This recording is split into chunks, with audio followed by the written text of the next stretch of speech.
নমস্কার বন্ধুরা, কৃষ্ণা ফুড ওয়ার্ল্ডে আপনাদের স্বাগত। আমি আজও আবার নতুন একটা ভিডিও নিয়ে চলে এসেছি। বানিয়ে নিয়েছিলাম গোলা রুটি, খুবই অল্প সময়ে ও অল্প উপকরণে। চলুন তাহলে দেখিনি কি কি দিয়ে বানালাম। দেখুন, এক বাটি নিয়েছি ময়দা, এক বাটি নিয়েছি আটা, আর নিয়েছি চিনেবাদাম, চিনি ও নুন। সাথে নিয়েছি কিছুটা পেঁয়াজ কুচি ও লঙ্কা কুচি। আপনারা চাইলে আরও সবজি এর মধ্যে অ্যাড করতে পারেন।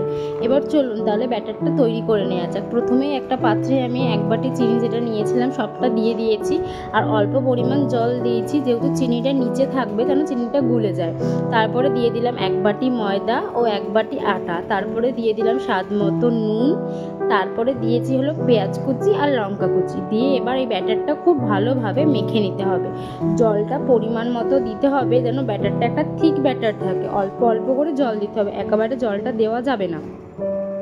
আর যে চিনেবাদামটা নিয়েছিলাম সেটা আমি একটু শিলনোড়ার সাহায্যে একটু ভেঙে নিয়েছিলাম, তারপরে ওটা দিয়ে খুব ভালো করে মিক্সড করে নিলাম। এবার আমি গ্যাসে ফ্রাইং প্যান বসিয়ে দিলাম, পরিমাণ মতো তেল দিয়ে দিয়েছি।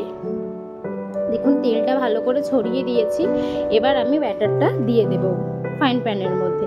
ফ্রাইং প্যানের মধ্যে আমি 3 থেকে 4 চামচ মতো ব্যাটারটা দিয়েছি। দিয়ে তারপরে হাত দিয়েই আমি ভালো করে ছড়িয়ে নিয়েছি। আপনাদের যদি মনে হয় হাত দিয়ে দিলে গরম লাগবে, তাহলে কিন্তু আপনারা হাতের সাহায্যে দিতে পারেন। সুন্দরভাবে ছড়িয়ে দিলাম। এবার এটা আস্তে আস্তে হবে। আস্তেটা হয়ে গেলে, পেছন পাটটা হয়ে গেলে আমরা উল্টে দেব। দেখুন, আমার কিন্তু হয়ে এসছে। আমি এবার হাত খুন্তির সাহায্যে আস্তে আস্তে নাড়া দিয়ে এটা আমি উল্টে দিচ্ছি। এটা আস্তে আস্তে উল্টাতে হবে, নয়তো এটা ছিঁড়ে যাবে।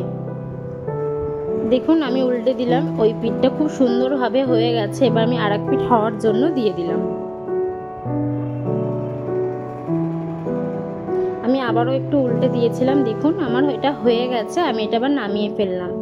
এবার একই প্রসেসে আমি সেকেন্ডে আর একটা করে নেব। দেখুন, প্রথমেই আমি তেল দিয়ে দিয়েছি, তারপরে আমি এবার ব্যাটারটা ঢেলে দিলাম। ব্যাটারটা ঢেলে আমি যথাযথ হাত দিয়েই আমি সুন্দরভাবে ছড়িয়ে দিয়েছিলাম। দিয়ে দেখুন, ওপিটটা হয়ে গেছে, আবার পাল্টে দিয়েছিলাম। এটা হয়ে গেছে, এটা আমি এবার নামিয়ে ফেলবো। আমার দুটো হয়ে গেছে। চলুন তাহলে আর কটা করে নিই। দেখুন, আমার সব কটা হয়ে গেছে আর গোলা রুটি। এবার আমি এগুলো সুন্দর করে একটু সার্ভ করে নেব। চলুন তাহলে দেখতে থাকুন। দেখুন, আমি এটা সুন্দরভাবে সার্ভ করে নিয়েছি। আপনারা চাইলে কিন্তু এর খাওয়ার সময় একটু সসও নিয়ে নিতে পারেন, খুব সুন্দর লাগে খেতে। দেখুন, আমি একটা গোলা রুটি আপনাদেরকে একটু দেখাই ছিঁড়ে। দেখুন কি সুন্দর সফট হয়েছে। হাত দিয়ে আমি প্রথমে চাপলাম, দেখুন এবার ছিঁড়লাম। কি সুন্দর সফট হয়েছে, কিন্তু একটারই ছিঁড়ে যাচ্ছে। দেখুন কি সুন্দর লাগছে গোলা রুটিগুলো দেখতে। আমাদের ভিডিওগুলো যদি আপনাদের ভালো লেগে থাকে, like, comment, share and subscribe করতে ভুলবেন না কিন্তু।